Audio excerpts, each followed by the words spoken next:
Thank you for listening to Revolution Radio at freedomslips.com. Any commercial advertising you may hear in this program is of the sole discretion and benefit of the host of whose program you are listening to. Revolution Radio does not endorse any commercial products, nor does it accept monetary compensation for on-air advertising of commercial products, nor will it ever. We are and shall remain 100% listener supported. Any product advertising on this program are considered used at buyer risk, and Revolution Radio shall not be held liable for any claims or damages received from any product advertised within this program. Revolution Radio, where information never sleeps.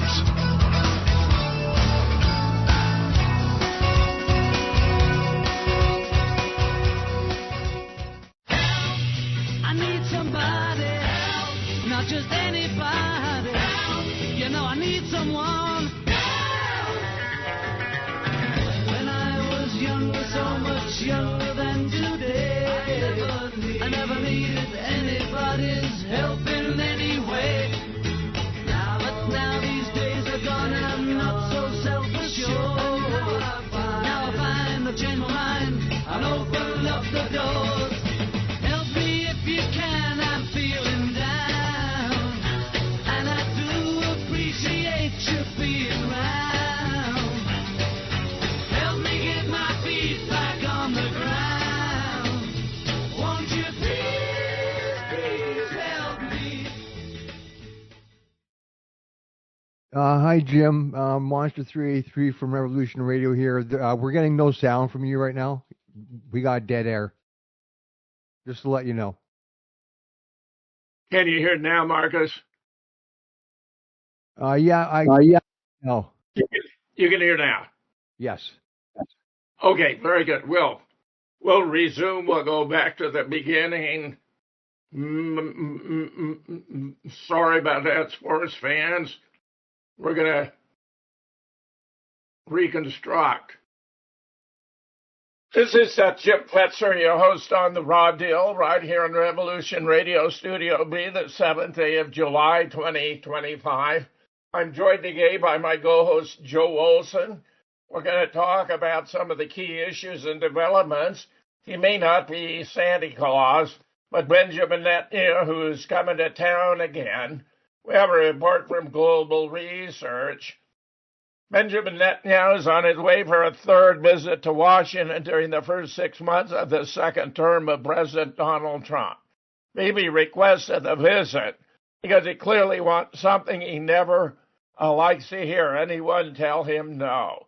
The American Jewish community and the state of Israel working together are already mustering their substantial resources to give the Prime Minister anything he wants, whatever that might be. If necessary, the so-called Israeli lobby, which controls many aspects of what is referred to colloquially as the United States government, has a unique ability to lay down a serious guilt trip on anyone who tries to interfere with their prerogatives.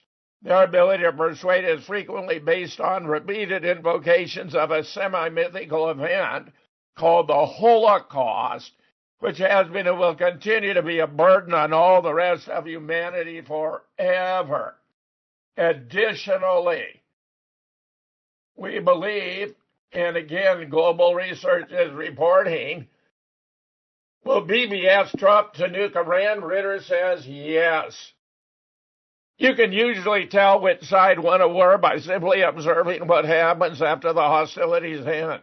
Following the announcement of a ceasefire between Iran and Israel, millions of Iranians poured into the streets of Tehran, chanting patriotic songs and waving flags in a spontaneous display of jubilation. In contrast, there were no festivities or celebration in Tel Aviv or Jerusalem, where the mood was noticeably more somber and gloomy. What this indicates is that most people believe Iran won the war. We're not ignoring the fact that Iran's threshold for success in the conflict was much lower than that of Israel. As the aggressor, Israel needed to achieve its strategic goals to claim victory, which included eliminating all the enrichment plants, the three that were designated, but also to bring about a surrender by Iran, which ain't gonna happen. It's not in the cards ever. No matter how much the United States may pummel Iran, Iran will not surrender. To claim victory, while Iran only needed to withstand the assault, which it managed to accomplish with great ease. Regardless of whether this benchmark is equitable, the result is evident. For 12 days, Iran held its own, matching Israel's aggression blow for blow, eventually forcing Israel to seek a ceasefire. In short, Iran won. Here's Press TV reporting U.S. gave Israel hundreds of laser-guided missiles, knowing they would be used against Iran, which I find repulsive in the extreme. Meanwhile, Judge Napolitano featured Scott Ritter to talk about the situation.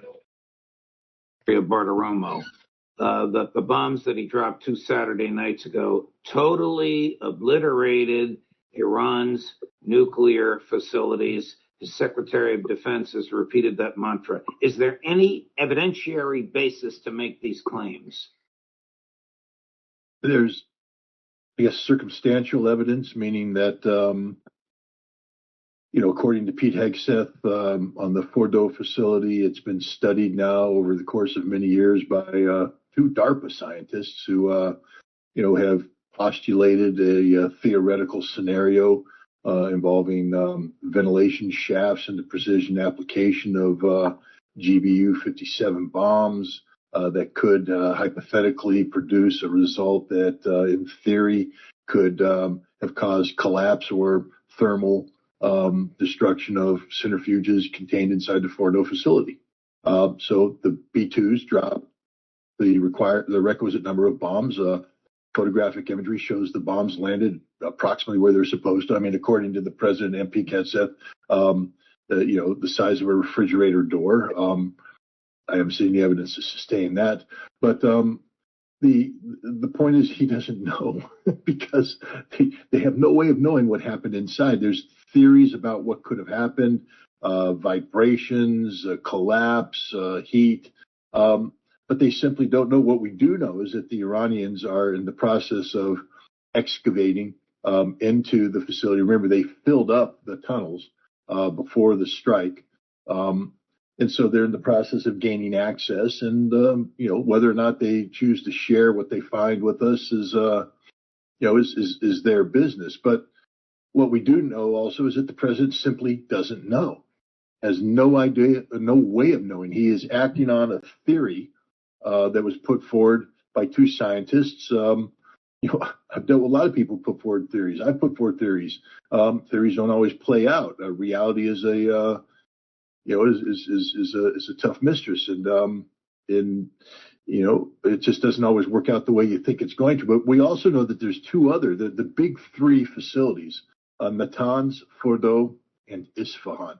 Natanz had been struck by the Israelis. This is a shallower underground facility, and nobody believed that it could withstand, big bunker busters. This is where the older centrifuges were kept, and it appears that significant damage has been done to the Natanz facility. And if the president wants to take credit for, applying 2 bombs on top of the numerous bombs that Israel dropped on it to say obliteration, so be it. But one of the most critical facilities in all of Iran is the Isfahan facilities, the nuclear research institutes, and such. These are located very far underground, so far that Trump didn't even try to hit them with the bunker busters because they just would have bounced off. This is where the uranium conversion takes place. This is where you make metal, convert the feedstock once it's enriched to a level that you want. Let's say if it's a weapon over 90%, you turn it into a metal. These weren't touched at all. Trump fired 34 cruise missiles against surface targets, but the critical infrastructure deep inside wasn't touched, wasn't impacted. Nobody even tried because you can't get to it. So now we take this critical conversion facility with the ability to make the metal, and we note the following: 400 kilograms of uranium hexafluoride enriched to 60% is missing, and nobody knows where it is. The Iranians said they secured it, and it wasn't impacted by the strikes. And there's no reason to contradict that.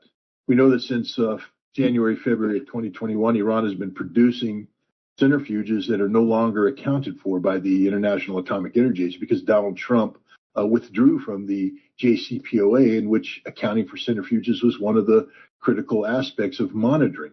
And because we withdrew and because we encouraged the European nations not to engage in the required economic interaction that the agreement said, the Iranians followed through with what the agreement allows. If one or more parties are not abiding by what the JCPOA says, then the other parties are not held to their commitments. And so Iran said, we're no longer bound by this, and they began to withdraw. In 2021, they stopped letting people count for the centrifuges.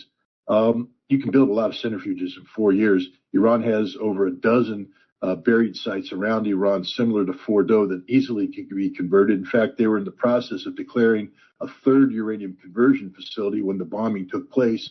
My point is, there's nothing stopping the Iranians from building advanced centrifuge cascades in other locations, now undeclared because they don't trust the IAEA, because the IAEA spied on Iran on behalf of Israel and the United States, providing critical information that was used to destroy facilities and assassinate scientists. So we don't know where the centrifuges are. They can easily build it. We don't know where the already enriched material is. And let's say the Iranians did enrich it up to over 90%. The facility that converts it into metal that can be used in a weapon is 100 meters underground, untouched. So Donald Trump doesn't know what he's talking about, or he does, and he's simply lying to the American people and bluster. But there's no professional in the world that would say that Iran's nuclear program has been totally destroyed. The evidence, in fact, directly contradicts that assertion. This guy is so damn good. Joe, I want to get your opinions on multiple counts here. I mean, Iran has eschewed. There's actually a fatwa against developing nuclear weapons. They weren't developing nukes. They willingly entered into the Joint Comprehensive Plan of Action.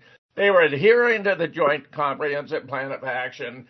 Then in 2018, Trump pulled out of the Joint Comprehensive Plan of Action to which Iran was adhering, which ensured that they were not developing nuclear weapons they don't want and don't need. And now he's, of course, participated with Netanyahu based upon absolutely fabricated claims that Iran is, after all, developing nuclear weapons. Tucker has just interviewed the president of Iran, who's reaffirmed that Iran is not pursuing nuclear weapons, doesn't want nuclear weapons. Frankly, even Tulsi Gabbard declared, as our director of national intelligence to Congress, that the intelligence community consensus was Iran wasn't pursuing nukes. So how can it be that the American people are being played for suckers and sap by Donald Trump and Bibi Netanyahu? And if Bibi now asks America to nuke Iran, it would turn out that once again America is the only nation that's ever used nuclear weapons, at least formally acknowledged, because we have evidence tactical nukes have been used in Iraq, tactical nukes have been used in Lebanon, tactical nukes, I believe, have even been used in Gaza. Joe, your thoughts? What the hell? Yeah. Tactical nukes were used in New York City. in New York City on 4 buildings on 911. Yeah. Joe, and I can sit for 15 minutes without coughing at all, and as soon as I start talking, my throat just sags. Joe. A week prior to the Friday the 13th sneak attack by Netanyahu, the IRGC announced that they had hacked Mossad's blackmail files, which includes all the Epstein bullshit. And that's one of the reasons why Netanyahu started to panic, because once he loses his blackmail leverage and bribe leverage on all of the members of Congress and the media and certainly the president, then he's in an extremely perilous position. And at this point, Trump is under an AIPAC coma inside an AIPAC echo chamber, and he has no clue what the hell he's doing. Joe, I want you to take a break. I want you to get well, my friend. It's obviously very stressful. I think you're wonderful, but I want you to take a break. As soon as we hit the break, Joe, I want you to take care of yourself. But just add a final thought. If America nukes Iran, what then are the consequences as you see them? it looks like the nuclear cloud's going to drift to the east, so that will go over Pakistan, who has nuclear weapons and is threatened to hit Israel, and it will also drift across China. And so bottom line is, we will have no friends in the world when we decide to do something that irresponsible. And Trump is edgy enough that he could possibly do that. And let me try to stay on for another hour because I have Nick Fullerton coming up. We're going to talk about 7-7, Joe. I don't want to abuse you. Take it easy, my friend. Thank you for joining. We'll be right back with my special guest, Nicole Erstrom. Stand by.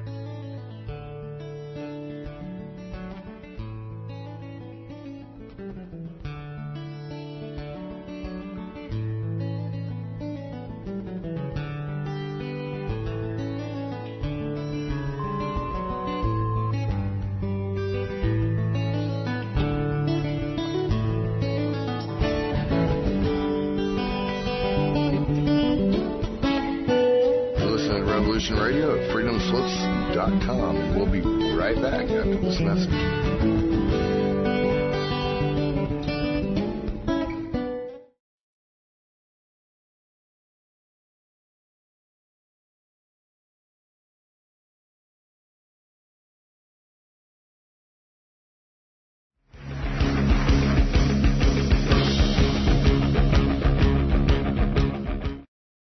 Well, Joe is clearly under the weather, and I'm very happy to say now I've just been joined by Nicole Erstrom, who's an historian of science from the UK, rather celebrated for his work on astronomy, the history of science, a host of other issues. He's also an expert on false flag attacks.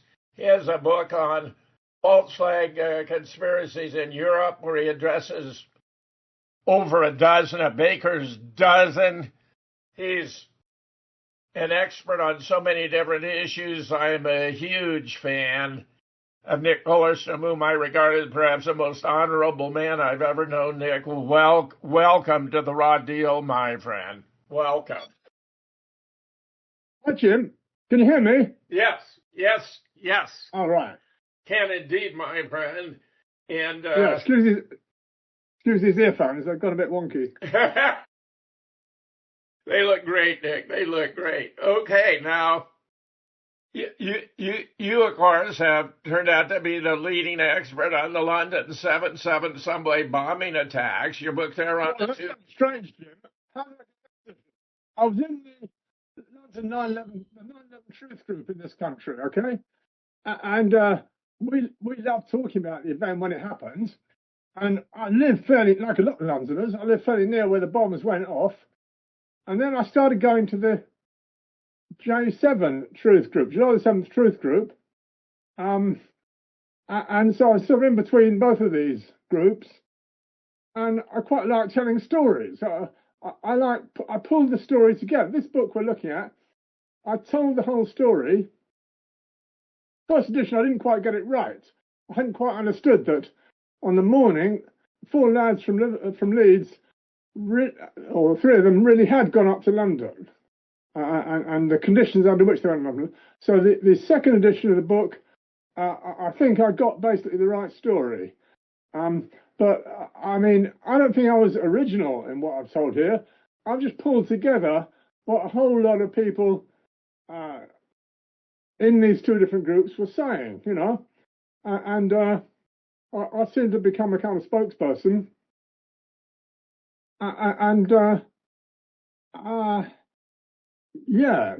take it from there. I'm a bit puzzled. I'm very puzzled indeed that I'm the only person who's written a book about properly describing what happened on that morning. You know, Bud Dibb, of course, had his video 7/7 Ripple Effect that I thought was quite brilliant. Where in a single hour he took it from the Peter Power drill to the execution as a live event. I thought that was quite sensational, Dick. Where you have that, yeah. Fortunately, I have peculiar religious ideas about himself, which rather spoilt his image. But the ripple effect was brilliant. It was awesome. That single DVD, it went everywhere, and it was obviously the best DVD on the subject, and it was totally accessible. And it was the first real statement that got the right answer about what happened to those lads. They came down from Luton, from Leeds, trained at Luton to King's Cross, and they what happened to them then? Why couldn't the government show any CCTV? They kept saying they could, and he took my discovery about the delay. All the trains were delayed. That was the big mistake that which I co-discovered, which propelled me into the sort of heart of the story. The trains of those lads coming down from up north were delayed, and so they couldn't have be there in time for their own, as it were, suicides. When the bombs went off, they weren't quite there yet.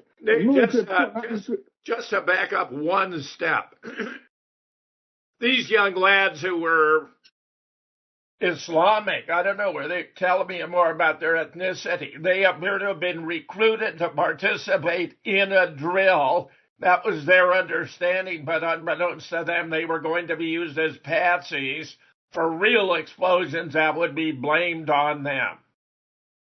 Absolutely, Jim. Yeah, absolutely. And once they arrived at King's Cross, and they arrived a bit late, and they saw all the panic swirling around them, it slowly started to dawn on them the terrible truth of what they were being recruited for, Anyway, Jim, can I just make a comment about your years of work?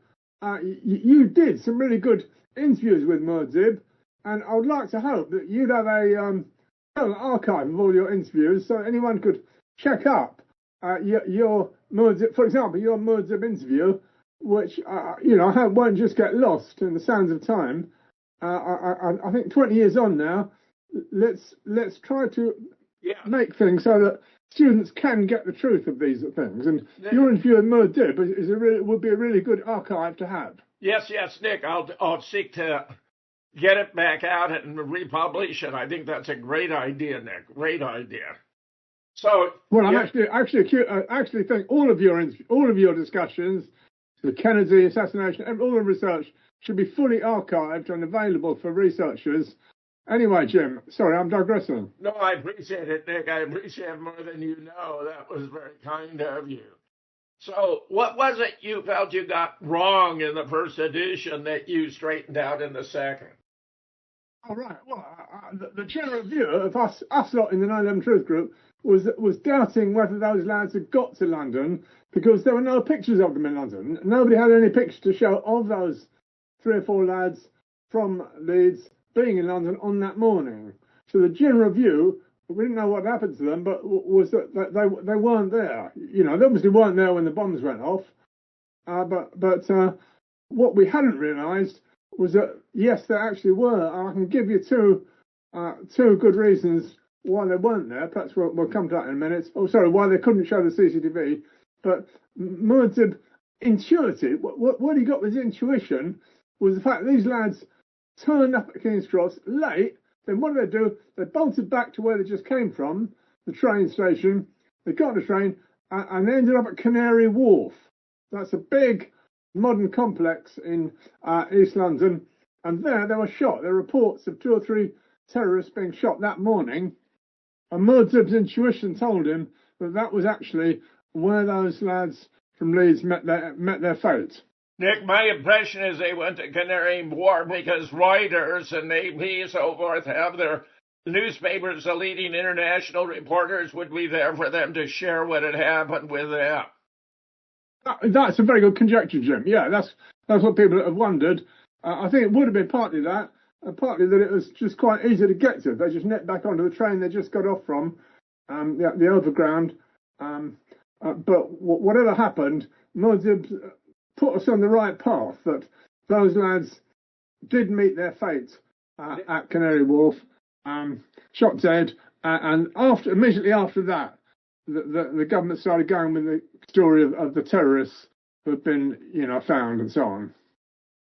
How often do bobbies shoot people dead? In the past, my impression had been bobbies didn't even carry firearms, Nick. So this struck me as very extraordinary. But of course, they put us. Unfortunately, the police weren't allowed to say it wasn't us. We don't do that stuff. It would have been secret. SRR will come to a secret sort of deep cover military units that did this, that set up the 7/7 event, and were then put to shoot down those lads at Canary Wharf. And then there's Jean de Menezes a week or so later, who they also shot down. And I think the police would dearly like to say, look, don't look at us. We really don't shoot people like that. But they weren't allowed to. Do you think it was their SATS cops who shot him, or was it actual Bobbies? I mean, it sounds like this was a special assignment to silence them so they could not tell their story. Exactly, yeah, special assignment. And there were a whole lot of witnesses around there, and news sources outside this country. The very first news sources, in that morning, 11 o'clock, reported the event of shooting, and it quickly got hushed up and blocked. And there was one philosophy professor guy who did a survey of the world's media on that day, and he found that in various other countries they had reported this event, a terrorist shooting, on the morning of July the 7th, that got totally wiped out from British media. And when I put an article up on my website about it, I got a ton of responses. People talking about either they had been there and seen it, or they had read the evidence for it having happened. So it was a totally real event, yeah. Well, let's take a look at your slides, my friend. Here you have 21st century falsified terror. Yours. Well, this is the dreadful beginning of our new century. I mean, fabricated terror has happened before. It's the core concept that you create an event, a terror event, the people who do it are hidden and disguised, and you project the blame onto an innocent third party. That's the difficult bit, right? Yeah. And how does that projection work? Well, here is the terrific sequence. They wanted a new enemy. They needed Islamic enemy for all the wars they wanted to fight. The basic core principle of the empire is, what is our oil doing under your sand? You know, and they need. They don't want just to do trade with these nations. They want to take the resources from Islamic nations, and we've had therefore this big sequence in which Muslims get blamed.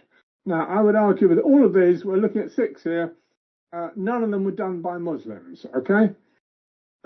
Obviously, the big transcendental event of 9/11 in New York, and then you add on one, as it were, 9/11, you get 10/12, a year later in Bali, and you get a mini nuke going off.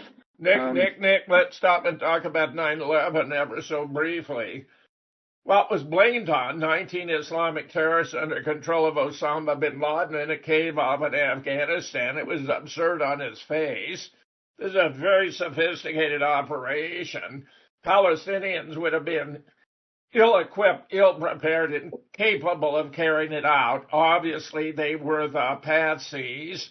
It appears to have been an Israeli op. I identify Ehud Olmert and Benjamin Netanyahu as the brain trust behind it, aided and abetted by the Zionists and the Port of Authority of New York, who transferred the property to Larry Silverstein, who was a personal friend of Bibi Netanyahu, with whom we spoke every Sunday.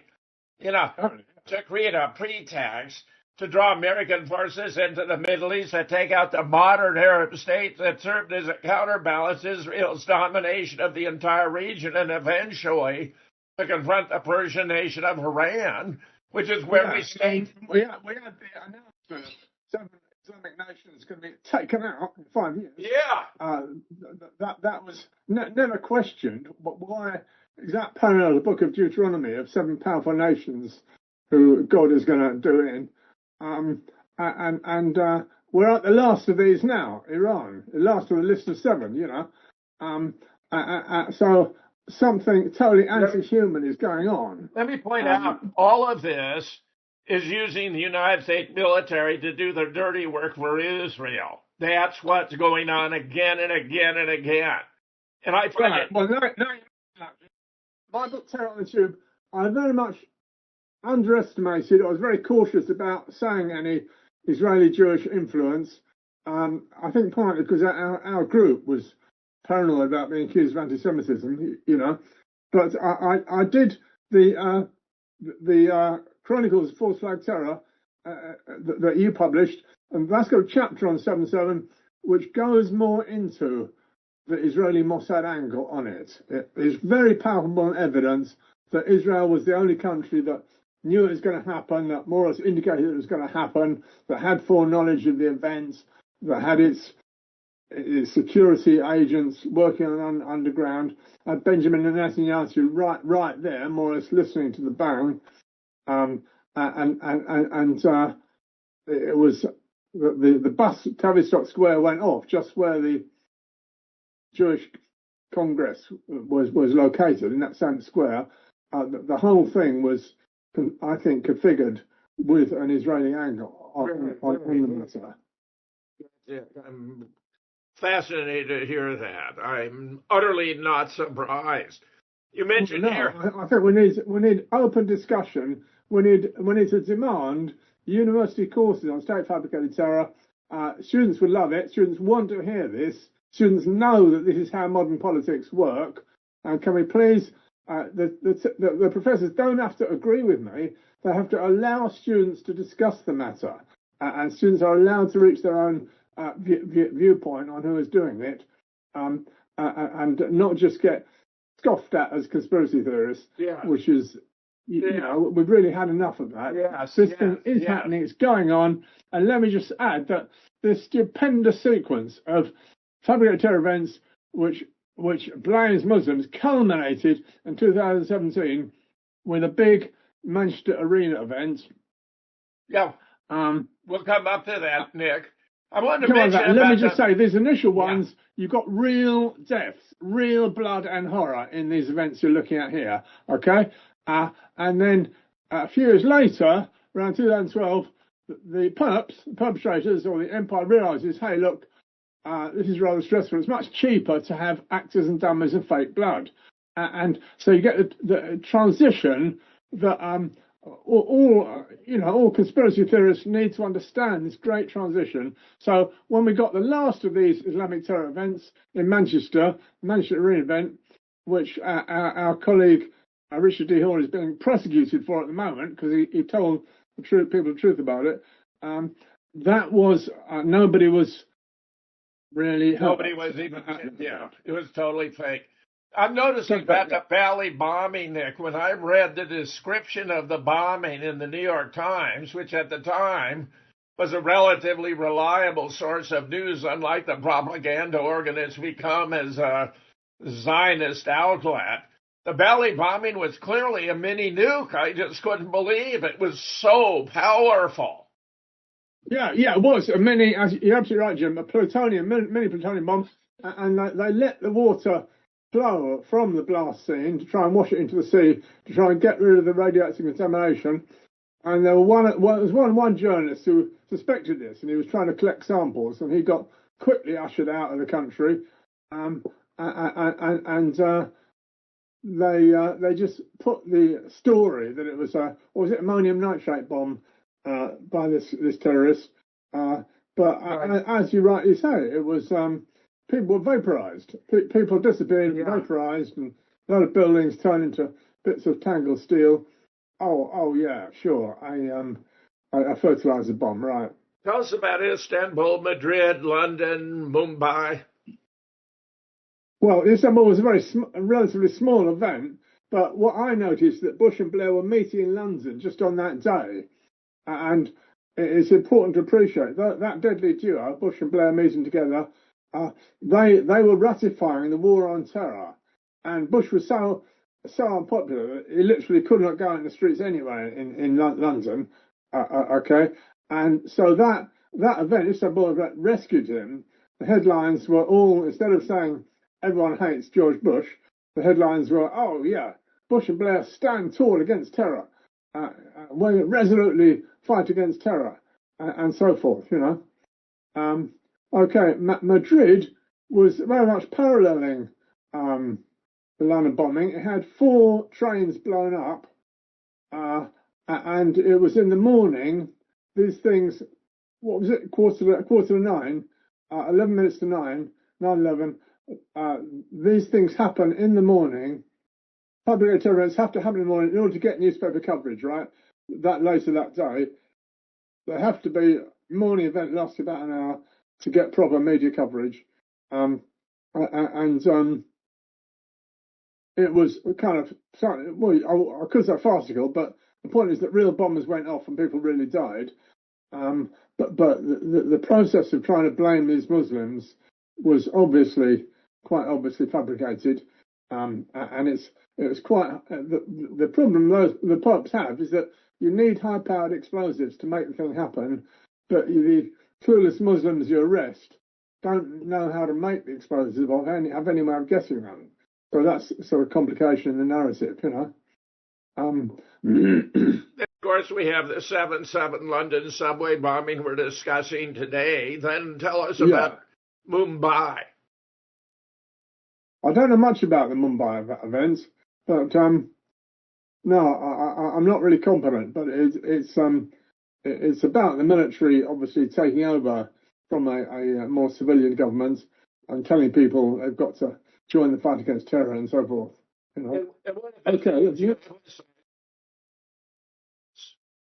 Right. Well, right through the last quarter of the 20th century, Gladio, NATO's hidden, as it were, terrorist army is called Gladio, and this was because the people of Europe didn't have sufficient fear of communism. Right? NATO wanted to have a presence throughout Europe, and it couldn't really do that if the people of Europe weren't frightened of communism enough. And the Italians were actually electing communists into the government. And this was, quite a danger, perceived as a danger by NATO. So Gladio was set up terror events in an appalling way. They'd sort of shoot up people in the supermarket or whatever, and or blow up things, set up bombs, and then they would blame the left-wing groups or communists or whatever, and NATO would claim that it was protecting Europe from these. So this is why we needed cruise missiles and so on. So think of this as a progenitor to what we have in this century, but it's fabricated terror, but it's got a different enemy. For Gladio, the enemy in the last century, the enemy was communism, right? Okay, next. Okay. Now that's the Gladio event, Bologna railway station, 1980, that was set up. Let's say that's one of the last in which communists were blamed. Now we've got some more recent ones since those. They were trying to create the new enemy image of Muslims. They were trying to say that Muslims were doing these things. World Trade Center, 1993. That they, I think they did successfully try and blame a Muslim fella. 1995, Oklahoma City, that's a good example of a failed false flag terror event. Daddy Bush assembled a whole lot of Muslims to hang about and try and receive the blame, but it didn't work, did it? There was who was the guy who took the blame? Timothy McVeigh, He claimed he'd done it with a truck bomb, which was, a first large explosion, which obviously couldn't have done the damage done. It's just ridiculous. Yeah. Right. And then London, Israel had quite a constructive role here, or perhaps destructive, blowing up his own embassy. They blew up his own embassy both in Buenos Aires, Argentina, and in London, 1992 and 94, and blamed it on Palestinians, even though they weren't actually I've been to Buenos Aires twice and done an interview about the blowing up their own embassy. I mean, they actually had 2 of these events because the first one wasn't dramatic enough, and it was all totally staged. And they claimed it was a car bomb, but there's no evidence of any car, so they claimed, well, it was so powerful it blew the car into the ground. So they brought in, guess what, Vic, an Israeli team who did excavation. They found only one car part with a VIN number. I mean, this was so artificial, it was laughable. It was, Jim. And you did a really good interview with somebody from Argentina, didn't you? Yeah. Sensational. And Theory based on. I'll say, just to reiterate, I do think it's very hard to get any proper decent material about this, apart from the usual crap official story. Yeah. I do hope that interview you did will be accessed and retrievable. Yes. So that anybody who wants to reference in your corpus of your work to look at this 94 event, Israel bombing its own embassy, and 92, can just access it, because that interview you did was really important. Thank you. I was fortunate. Meanwhile, the Phantom Enemy, 1999, even coming out in Star Wars. Go for it, Nick. Well, what is totally essential for governing America is the concept of the enemy. You just can't hope to govern America without telling people who the enemy is, who you're supposed to hate and fear. And through the 90s, they were trying to gestate a new enemy, demonized enemy. Okay, they're trying to say, oh no, it's the Muslims, because communism died in 1990. Okay, that was the end of the empire. With the dissolution of the Soviet Union, they needed a new enemy. Very good, Nick. New enemy, right? Yeah. So they were trying. Those events we just looked at, they were trying to brew up this new Islamic enemy, which nobody had a clue before 9/11 that Muslims were going to be the new enemy. Well, I don't think they did. And I think it's, this great American artist, George Lucas, now was creating this series, and I recommend the first three ones, episode 1, episode 2, episode 3, to show, mirroring in artistic form, what was happening. This is just over the period of 9/11. These first three Star Wars movies were made, and it's about a hidden force called the Sith, hidden force which takes over, threatens to destroy democracy. It's a hidden power that wants to take total control of the world.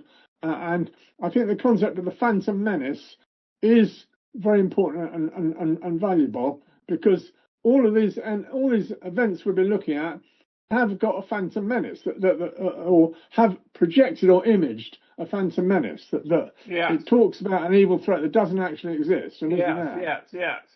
And of course, the first Star Wars was episode 4. So we did 4, 5, 6, then came back to do 1, 2, 3 to lay the political groundwork. Nick, I'm delighted to have you here. We got a break. We'll be right back with Nick Hollerstrom from the UK. Okay, Jim, yeah.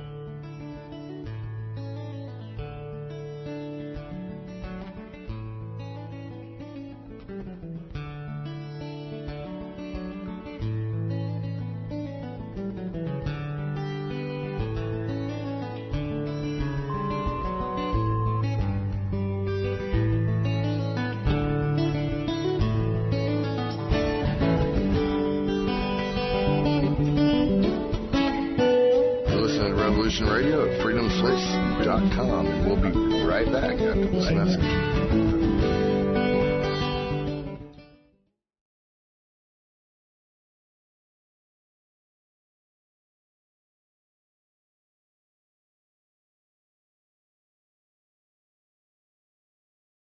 Radio, and now we return you to your host.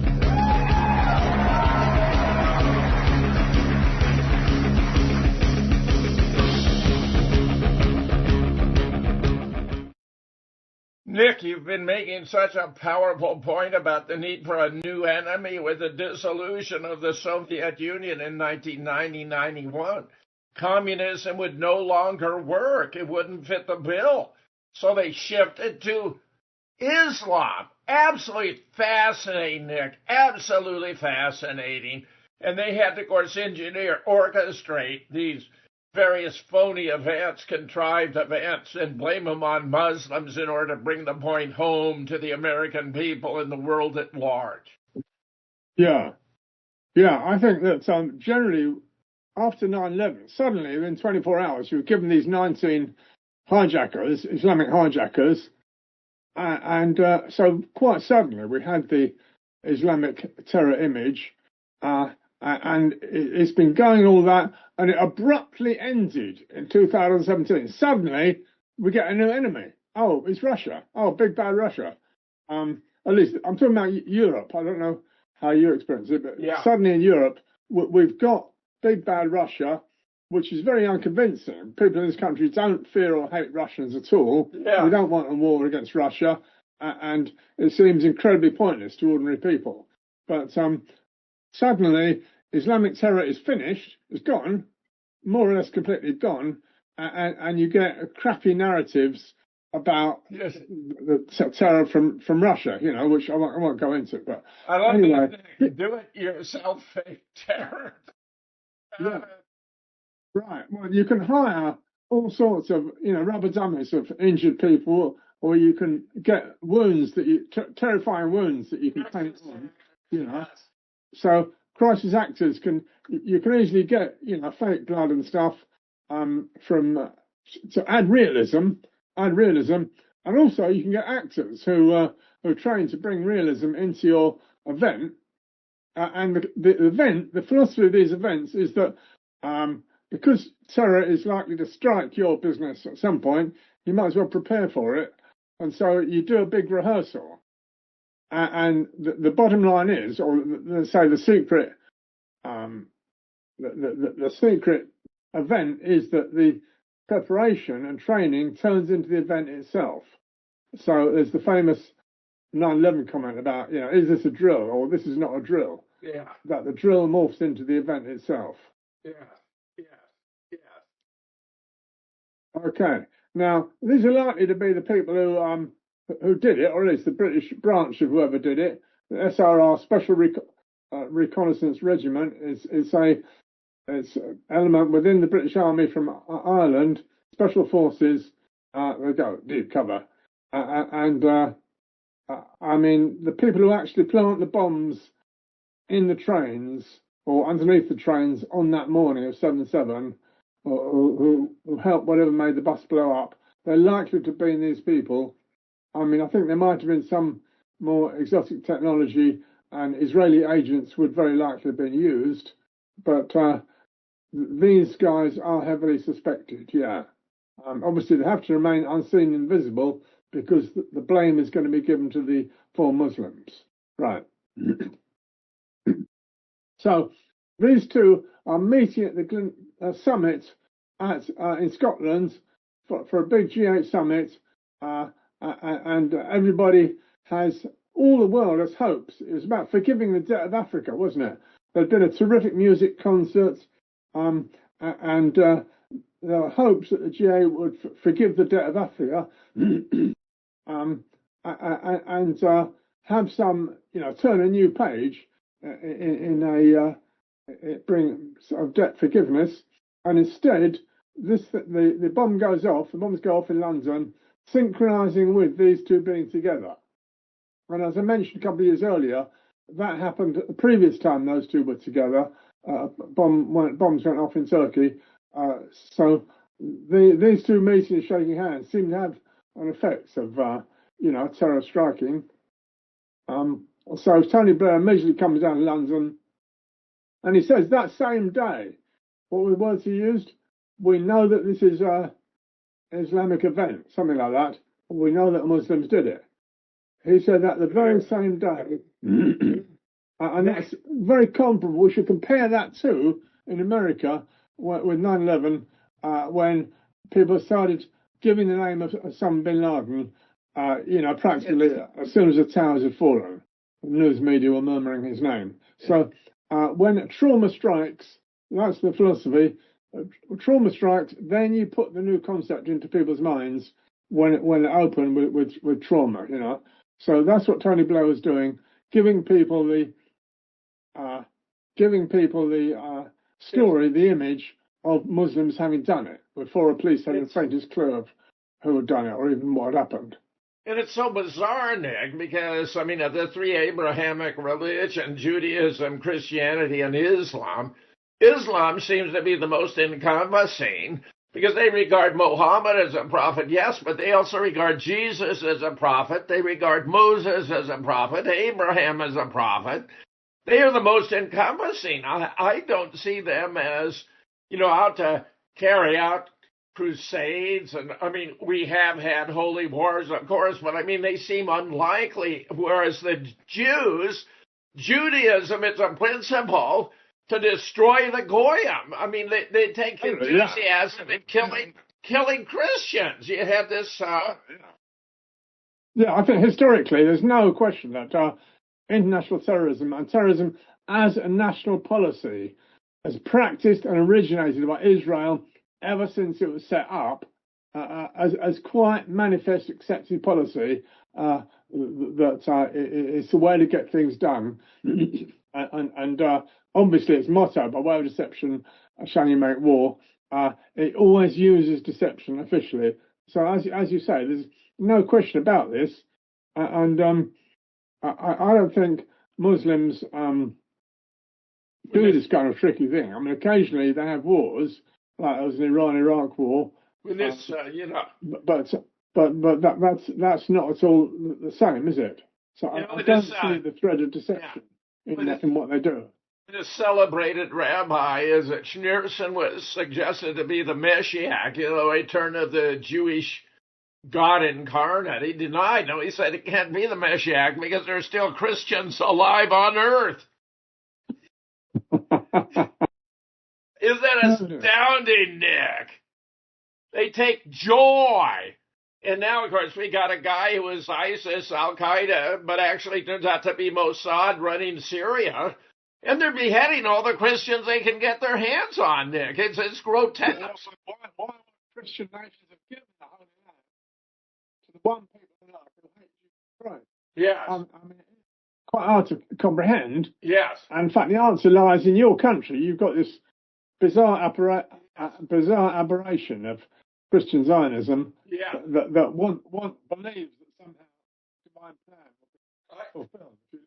It is virtually a form of schizophrenia from a psychiatric point of view, Nick. Because,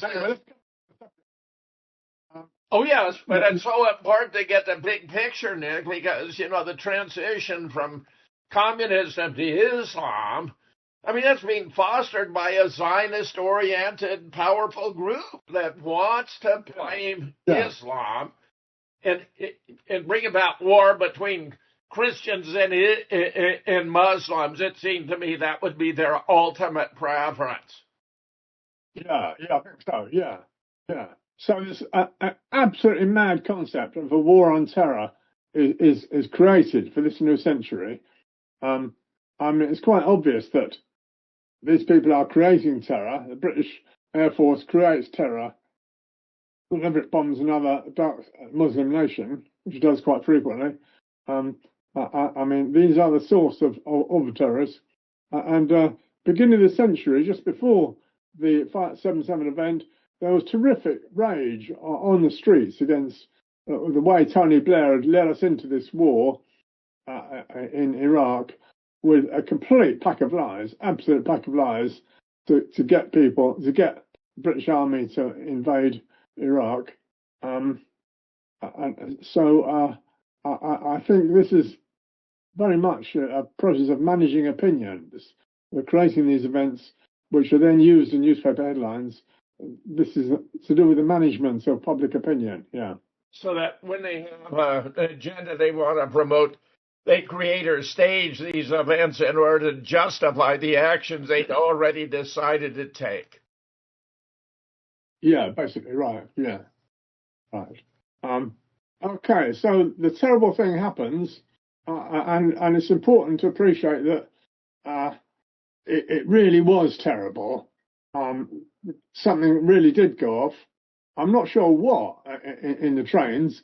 I don't think it was a bomb. You had something that lifted up the coaches, especially the Edgware Road coach of the 4 trains that blew up, lifted it up off the rails, and you had holes in the floor. Edgware Road coach had 3 separate holes in the floor, and the metal floor was bent upwards. You could see. So it's as if something underneath the coach blew up, and in my opinion, the windows blew inwards, not outwards. So I think we should. Fortunately, the whole narrative was bombs going off inside the coaches, but I think we should have listened a bit more to the testimony of people in the coaches, and a bit more strange what they report. They reported some terrific electrical currents or a yellow glow before they went unconscious, and there was no bang where you could see the victims around a centre where the bomb went off. So a narrative of a bomb going off was imposed on these coaches. Let me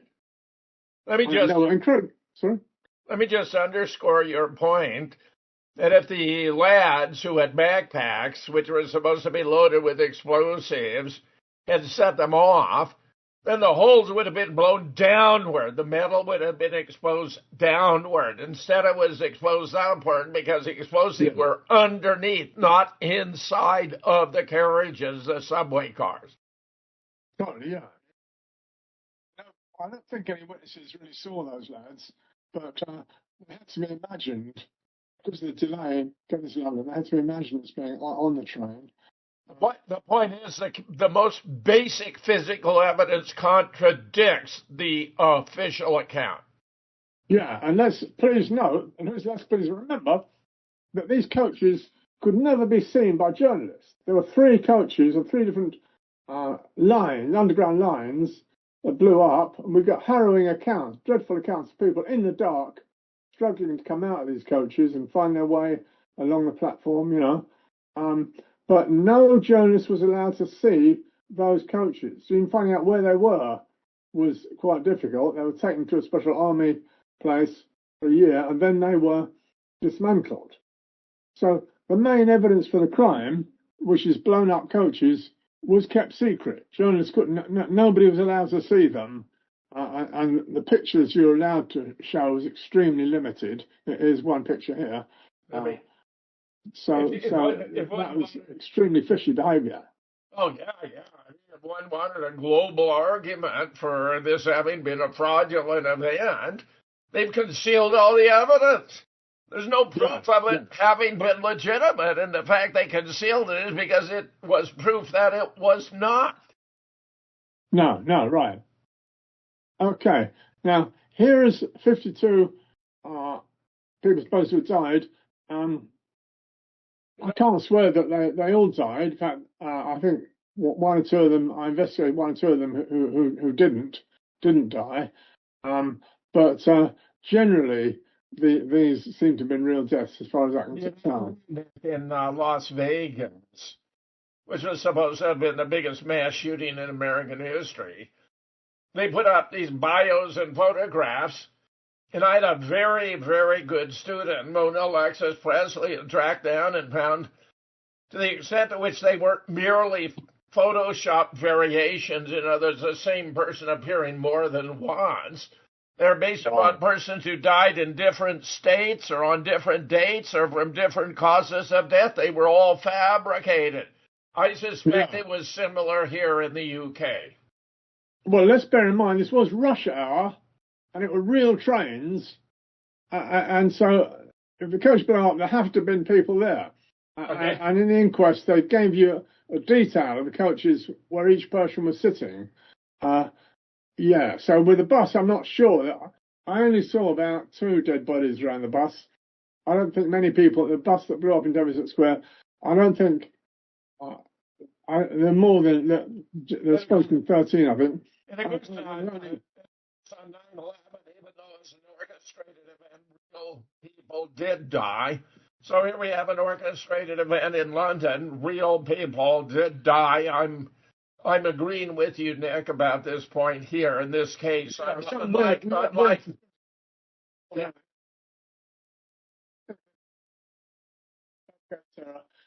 To get the gravity and seriousness, they needed these real deaths. After they'd got these real deaths, they could then go and fake events. For example, the next day there was a big Heathrow liquid bomb hoax.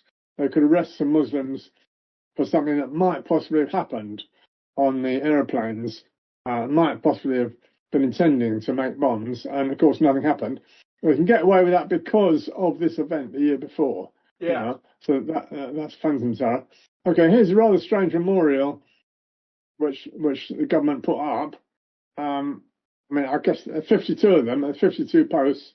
I guess they got people's names on them. I think they wanted. I think they wanted something cheap. That wasn't going to be expensive. I mean, this is pretty feeble, Nick, if you ask me. Well, it's kind of strangely pointless. We don't know what it's supposed to be. Anyway, there you go. Okay. Here's a map showing the four places where the explosions happened in central London. You can see the one called Tavistock Square. That's where a bus blew up, number 30 bus, and the others are underground. I don't know if you can see at the bottom, it's got a timeline. The 3 bombs exploded at 8:50, but it was actually 8:49. Now, it's terribly important to notice that they were synchronized. Okay, now, synchronized of 3 bombs going off, that rules out suicide bombers, right? You cannot have 3 separate suicide bombers on separate trains blowing themselves up at the same minute. Also, it's obviously an echo of 9/11. It's exactly 11 minutes to 9. And there's also a whole thing about the power of East London going down there, and power of the train service. I think whatever happened, the power service blocked out, and they found it exactly 11 minutes to 9. So precision timing. Somebody wanted precision timing, echoing the 9/11 event. The perps do leave their signature, as it were, in these events, and this 9/11, 11 minutes to 9, is obviously the signature we get here. Yes, of course, 11 minutes to 9, 9/11, yes. So why did they have it as 8:50, to obfuscate the fact that it was 11 minutes to 9? Well, obviously, it's important. But I think you make a nice point, 11 minutes to 9, very nice. So we've got Halevi, the formerly head of Mossad. He has an article appears in the Jerusalem Times, I think, just a couple of hours after the event. He has an article appears which knows all about the events, right? And it says that the bombs went off synchronously. Now, why is that important? It's important because initially the papers reported that the bombs went off at different times, because you wouldn't expect them all to be synchronous. Why would you? And it was only several days later that they came out with the rather strange fact that all 3 explosions had been in the same minute. So Halevi, who wrote this article, knew too much. Yeah, the head of Mossad, because it had to have been a Mossad opnet. Yeah, well, in collusion with MI6, no doubt, or MI5. I mean, this was a government thing. Yeah, I think so. I think Halevi is one of the people who should have been questioned under oath what he knew. The other is Peter Power. Halevi and Peter Power, they clearly, insiders, clearly knew what was going on, and should have been interrogated, but obviously they weren't, to get the real story. Yeah. So this is the number 30 bus that blew up, and it was promoting a film, right? From The Descent, and the advert was outright terror, bold and brilliant. Which is the image. Side of the bus that blew up. Yeah. And the bus was totally off its normal route. It doesn't normally go into Tavistock Square. So this was a special bus diverted. So why would these passengers be on it? It's supposed to go, I think, towards Euston from Baker Street. It does a diversion to. It was told it had to be in Tavistock Square. I said, was that guy wearing like an Israeli IDF shirt? I mean, could he be Mossad? Look at that little symbol on his jacket. Oh, that's from the glass on the window, yeah. But outright terror, Nick, they want us to get the point. They think we're pretty dumb, so they got to spell it out for us. Well, films do presage events. Yes. The Empire is going to Yes. stage, you know. Yes. This film was about people trapped underground and dying and not being able to come out. Yeah. So that film had to be postponed because it was too similar to what actually happened on 7/7. We've been trapped underground and not being able to get out. So it did very much echo what actually happened. Yeah. Here you have it. Yeah. Here's the same bus. Now this is a historic photo. The guy right on the right hand side, he is the driver of the bus. Get that? This Okay. is. Yeah, him. He's the driver, and he got out shortly before it blew up, and he asked the way. He asked somebody the way to wherever he was supposed to be kidding going. me? The bus driver had to get up to ask where the hell he was going, how to get to where he was going, Nick? What a farce! What a farce! Well, all right. He wasn't going to use the route. Okay. He wasn't going to do it as if he had to stay on the bus. He wasn't going to do it. So he had to have an excuse to be off the bus so he wouldn't be harmed. I think so, yeah. And he then walked some long distance back to where the bus depot was. This bus, if you look at the top, you can see people hanging around. I think one of them might have a bleeding nose. Yeah. Because of the slight raised pressure. Right. Bleeding nose. But otherwise, people don't seem too bad. And it's quite a mystery who these people are. Nobody ever managed to get to interview them. But there it is, here, bold and brilliant. See, that's Mossad congratulating itself. Bold and brilliant. Nick, I love it. God. This is British Medical, BMA, British Medical Association are just there. That's where they stop. And so this is obviously a strategic plot point where they had to be to blow up. So this is about 20 minutes after the tube trains blew up. Okay, now also, if you look, the whole top was obviously pre-arranged to lift off. You see, that in the front there is the top that's lifted off, and you can see it's neatly cut. You can actually see a cut mark at the top there. Here okay. or here or, yeah. Yeah. A little too nice, a little too neat. Yeah, right, yeah. Okay. Right, now this is a close-up. Can you see the cut mark where somebody has prepared it for the top to lift off? Do you mean right in here? No, low down. Here, that's it, just there. here. Yeah, that's where somebody's cut through the metal. Yes, that's right. So, Well, it is rather, yeah.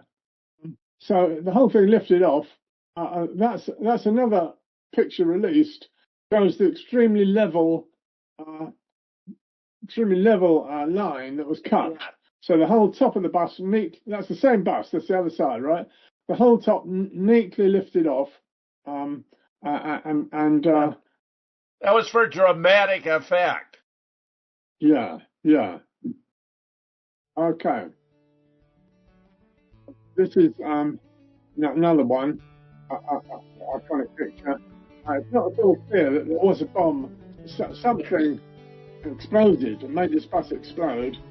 Nick, we got another picture. Bullets from a target about the London 777 subway bomb.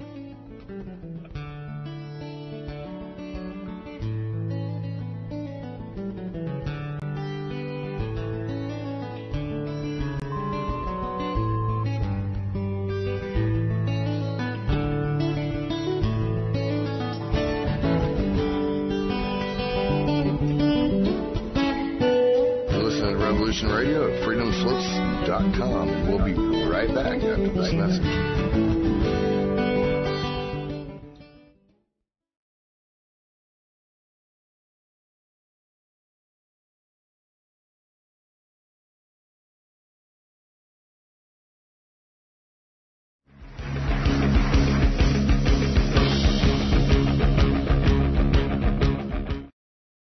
Nick, I've gone back to the image of the partially sawed edge of the top.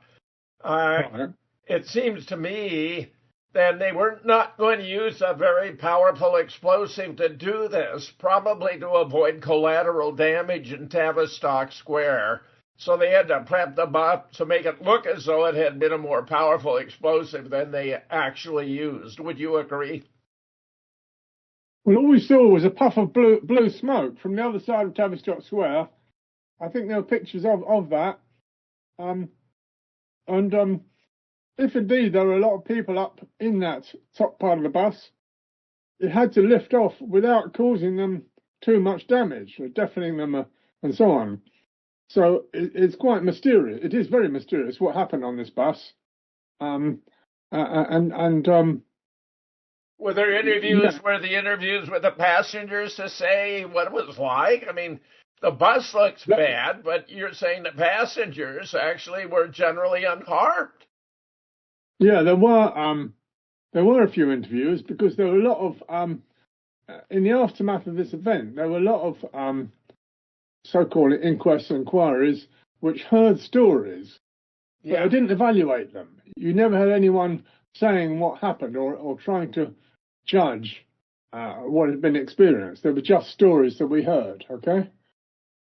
Right now, let's. Well, we go through three stages of questions. What is the explosive used? If indeed an explosive was used, something blew up the coaches. And the initial, quite credible story, you had real experts turning up, and they said there were traces of detonators and high-grade explosives, namely something called C4, sure, which is a NATO explosive made in NATO laboratories. Okay, and here is July the 13th, and here is an expert, so that's several days after the event. Here is an explosive expert saying that. Now, that later changed because they had the problem. Once they identified these lads from Leeds, they had no possible way of getting this explosive. So the story had to change to something called TATP, and the claim was that it could be brewed up in a bath. And that became more and more unlikely, and it ended up as black pepper and hydrogen peroxide, which is totally farcical and isn't really an explosive at all. But the idea being that these lads could get black pepper and peroxide. So that was the third version. That was about 3 years later. It ended up as that. It is pretty embarrassing that the driver is able to walk away, Nick. I mean, for crying out loud. Yeah, that was very strange. He obviously got out. He was told to stop the bus then. He got out just before it blew up. So, just before it blew up. He knew we're about to blow up, so he better get out. Yeah. I mean, what a farce. Okay, here is where the bus blew up. You can see some sort of blood, or maybe pig's blood or something, splattered around the door of the British Medical Association. But the trouble is, the bus isn't really in front of this. The bus is some distance away. So how the hell would blood show up there? Yeah, the blood is about 10 yards away from this. In any case, there's no people who got blown up with their blood spattered everywhere. So this was, as it were, a dramatic a prop. Okay. Right, now we come to the famous, much debated picture of these four lads. Now, I think this picture only came out sometime after. The police claimed they had pictures, CCTV, and they put this one out, and it's quite outrageously photoshopped. You can see from the timestamp, it's 7/7, and it's 21 minutes past 7 in the morning. Yes. So Luton is it's north of London, okay? So they're going into this. The guy he's got a plastic bag, probably got his sandwiches or something in it. and they have got rucksacks, and they all look sort of quite casual. Is it? Are this But the fourth? This is the fourth. There were four of them, right? Yeah, if you look at the one at the back, that's supposed to be Mohammed Sadiq Khan. The rails go in front of him. The railings should be behind him. Can you see that character at the back? I'm looking. You mean this one here? Oh, the railing in front of him, and it had to be behind him. Sure, Nick. Sure. And his, yeah. Had to be behind him if he's real. Yeah. That fellow, Khan, was not there on that day. This fellow here was not even there. That is Tanweer. You can see his foot is also funny and is clearly been photoshopped. And he interacts with the pole in front of him. So the whole thing is done very, very badly. Also, you can see it looks as if it's been raining where Tanweer is just there. Can you see it looks like there's patches of rain? Okay. So there's no boundary or ceiling that would stop the rain and make it so it's wet one part and dry the other. So that isn't possible. And you can see the character in the front here. It looks to me like this might be the insert line right here to put this part here together. This looks artificial, Nick. It doesn't look right. So they've given us a very badly photoshopped picture here. Yeah. As most people pointed out. Okay, so this is the journey they went on. They got on at Luton, that's what we've just been looking at, and then they got off at King's Cross Thameslink. So this is an overground line, and the whole government story put out was that they got the 7:40 train at Luton, and then that got them at King's Cross at 8:16, which would have been a good time for the bombs going off. You see? Yeah. They were supposed to get on trains with their explosive rucksacks and blow up the trains. Right. Okay.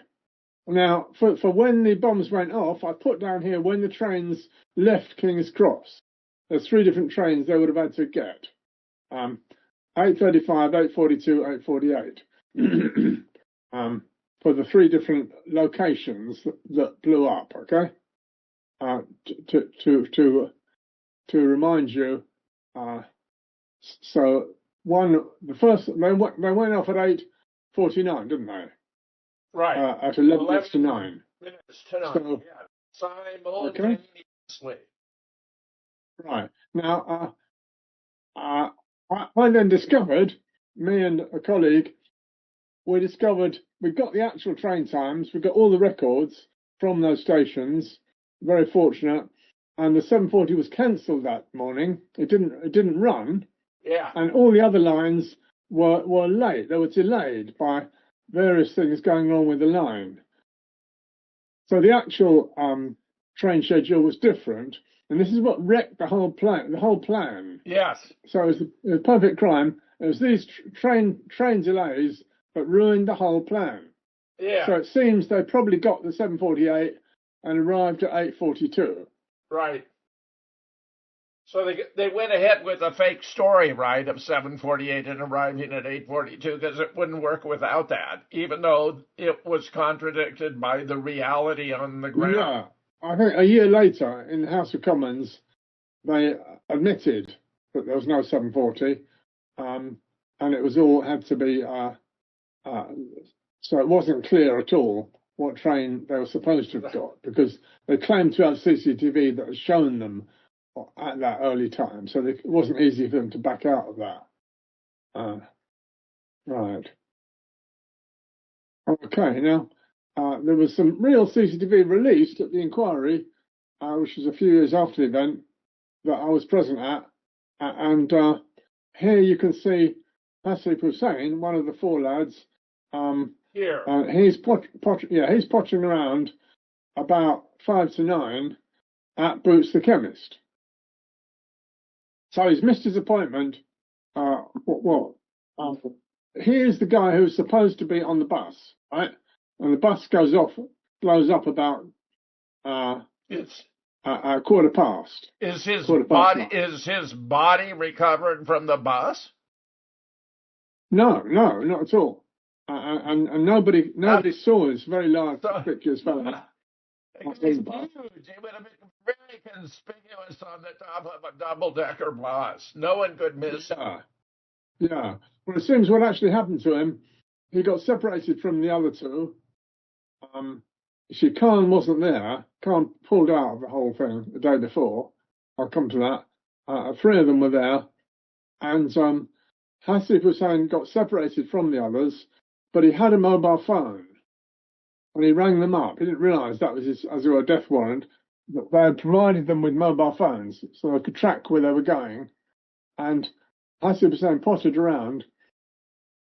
The official story was that he tried to blow himself up with his backpack, but the battery didn't work. So he had to go into Boots the chemist to buy a new battery. But hadn't the bomb already gone off on the bus? No, this is before the bus, before the alleged bus. Right. So he had to go into Boots the chemist to buy a new battery for the detonator, so he could get his passport to paradise. And anyway, here he was seen to be. It's not very clear, is it? There's no shadow showing he's really there. But he might have been put there. This is probably Photoshop too, don't you think? It might be, yeah. We don't see his feet. We don't see any shadow. It doesn't. Somehow, I don't know. His body doesn't seem right in terms of the layout of the ground, the floor. No, right. Okay, so this is where they ended up, Canary Wharf, and so the two, Tanweer and the other guy went to Canary Wharf, and then Hasib Hussain we presume, would have phoned them up and later said, "Come over here," and he went over here, and the 3 of them were shot dead at Canary Wharf. Initially, the report got 2. So you said the 4th one, who had been photoshopped in here, this guy on the right. You said he pulled out the day before? The guy, right, there's the guy right at the back with the poles going through him. That's Mohammed Sadiq Khan. We'll come to him in a minute. Okay. I'll explain why he pulled out, yeah. Because it would seem to be still alive, right? Okay, well, here we are. He is the alleged mastermind. He was a greatly respected local figure. He was a counsellor at the local school, and he was trusted by everyone, and he would give advice. And he reckoned he was good at conflict resolution. Well, blowing up subway cars and buses is not a preferred method of conflict resolution. This guy's an expert in conflict resolution. He must be piss poor. Yeah, well, his whole family was very distinguished. I think his mother went to a party at Buckingham Palace with the Queen, and there was also a connection with Parliament. That he invited a member of Parliament to come to the Hasbara Healthy Living Centre, where he lived. So he was an up-and-coming fellow. He would have been a real, local politician if he'd survived. Now, what happened was his wife suddenly was pregnant with a second child, and should we move on next?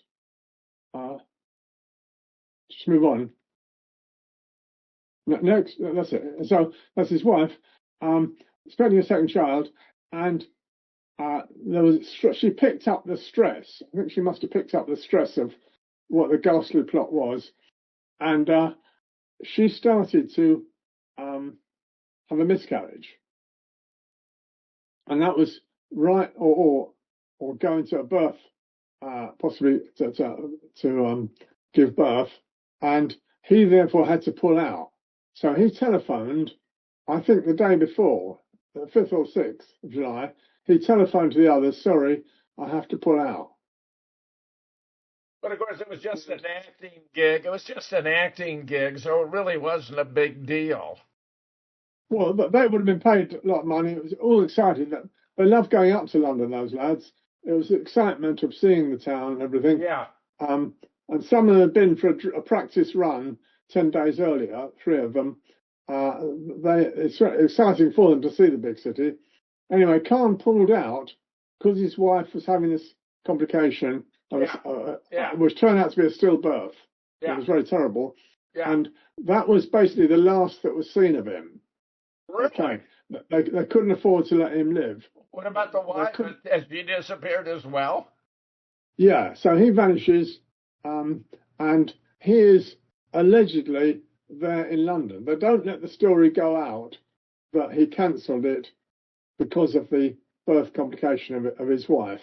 That is hushed up, and the story is put out that he is in London with the other 3. That they need to have the 4 of them in the story in London. So, here's a faking of the explosion. This is embarrassingly bad, Nick. Well, after about a week, they started claiming that the 4 lads, or no, 3 of them, 3 of the lads in Leeds had a room with a bath where they could brew this up.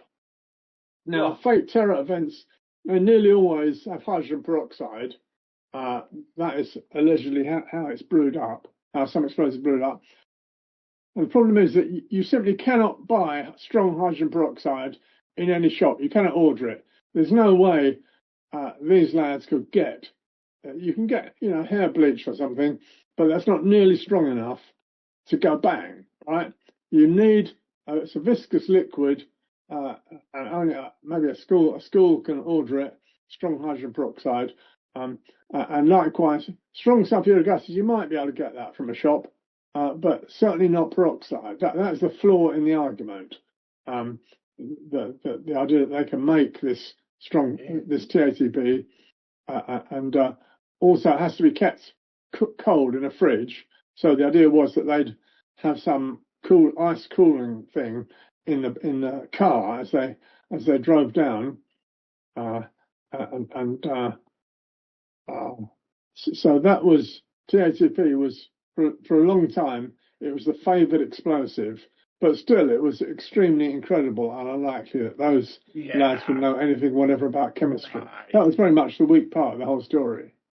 Well, there's so many weak parts. Meanwhile, Mudib wins his trial. Well, this is years later. Yeah. This is years later, or was it? Yeah, there was a 7/7 trial where some of the friends of the 4 were on trial, and Mudib sent his Ripple Effect. His DVD.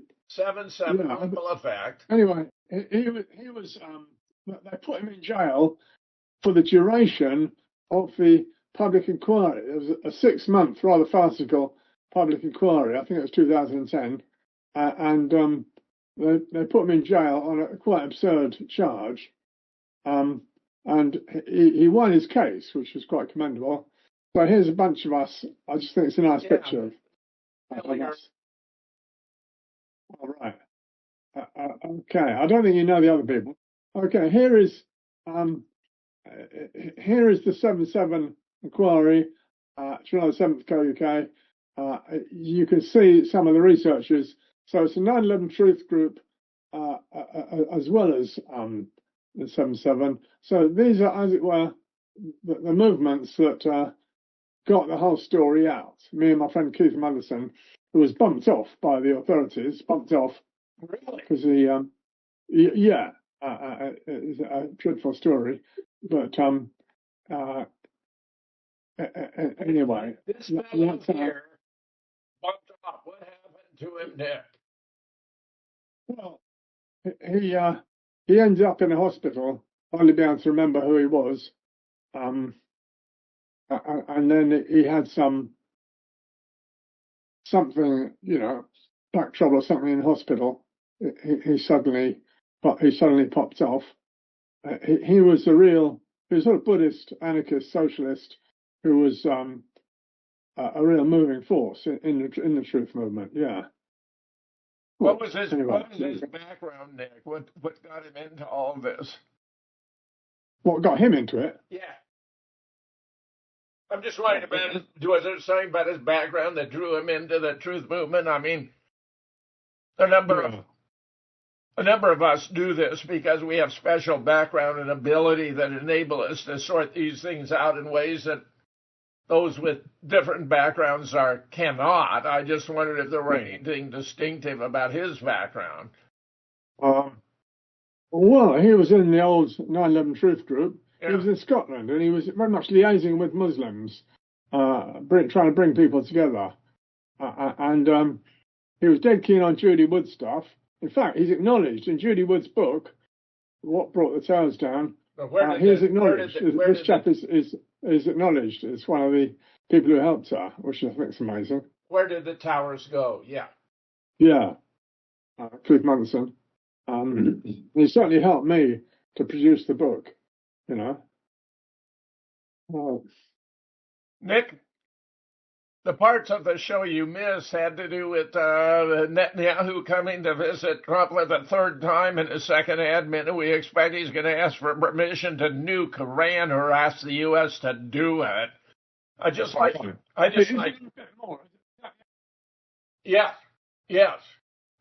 Oh, right. Oh, okay. Okay, well, I feel I've probably missed out some bits of the story. Well, I can go back, but I don't believe there's. Oh, there you go. No, there you go. Get used to it. Yeah, that's just that's the new norm these days. The government is scaring the population with non-existent terror threats, and it's people. If people would think about these things properly and look into it, then they shouldn't stand for this stuff. There's been a terrific sequence of European fabricated terror events. Yeah, there's a nice little cartoon. Yeah. Conspiracy theory. No, officer, I haven't just robbed the bank with those others. I'm part of a drill. You're not one of those conspiracy theorists, are you? Yeah, anyone would question. But that's look, he's actually hauling off the money. Right, yeah. Okay. Nick, that was the finale. So pleased to have you here today. If America nukes Iran, Nick, what do you think? I believe there's going to be hell to pay. I won't be surprised if America winds up being nuked in turn. I mean, I think. No, I don't think that's going to happen, Jim. Tell me. Well, is that what Scott Ritter was telling you? Scott Ritter's that Bibi's going to ask Trump if he can nuke Iran, and Trump's going to say yes. Yeah, well, I don't anticipate that. No, I think it's all phased out in quite a well-balanced manner. I think that Iran is getting these terrific new Chinese jets, which means that soon, once they've figured out how to use them, Israel and America will not be able to fly over Iran with impunity, as they have done recently, Yes. And I think all the world is glad to see Israel having been totally pulverized. I think that's rescued a lot of us from despair, seeing that Israel could take all that. A number of us made that Putin hasn't given him S-400s, that he's been very slow to act on behalf of Iran. China, however, is standing up and saying, we stand with Iran. Putin not so. Right. Yeah. Yeah, well, let's hope. I would think Iran has shown that it's strong. I mean, the mystery in all this, the great mystery, Jim, is that Iran is continuing to refine its uranium with no purpose. It's up to 60%, and why is it doing it? No purpose if they're not going to develop nukes. Yes. Yeah. Yeah, they've been saying for years and years now. Well, if they're not, why are they doing enrichment? Yeah. And there seems to be a process that just goes on of its own momentum because nobody can stop it. It's a huge enterprise. These huge centrifuges are working in Iran, and people are getting nervous. I mean, if those two countries both have nukes, it will be a terrifying prospect. They both face each other. That would really precipitate some to the front. Cold War, mutually assured destruction. It would introduce a new period of stability, just as between the U.S. and USSR, because both knew they could destroy each other. I think it would calm things down if Iran had nukes. Oh, I see. All right. Dick, it's been a joy having you here, my friend. I look forward to our next. Wonderful comrade. You've done such splendid work on this and so many other subjects.